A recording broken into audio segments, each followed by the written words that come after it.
மெத்தடை நீங்கள் செய்யணும் அப்படின்னா நைட்டு 10 மணிக்கு மேலே இந்த மெத்தடை செய்யணும். 10 மணிலேருந்து 12 மணி ரிலேஷன்ஷிப்பில் இருக்கிறவங்க பயன்படுத்தலாம்.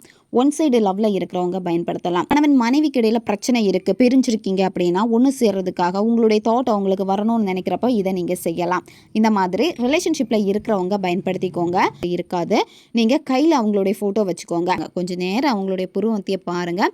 புருவமத்தையை நீங்கள் பார்த்துட்டே அதுக்கப்புறம் என்ன பண்ணணும் அப்படின்னா கண்களை மூடிட்டு அந்த பர்சன் உங்கள் பக்கத்தில் இருக்காங்க, நீங்கள் 2 பேருமே பக்கத்தில் தான் இருக்கீங்க. உங்களோட கையை உங்கள் பர்சன் பிடிச்சி வச்சுருக்காங்க. பிடிச்சி வச்சுட்டு உங்ககிட்ட ரொம்ப அன்பாக பேசுகிறாங்க. நீங்கள் ஆழமாக உணர்வு பூர்வமாக அதை மகிழ்ச்சியாக நீங்கள் அந்த நிமிஷத்தை நீங்கள் ஹாப்பியாக கொண்டு வந்துக்கிட்டே இருக்கணும். அவங்க ஃபோட்டோக்கு பின்புறத்தில் 369 இந்த நம்பரை எழுதுங்க.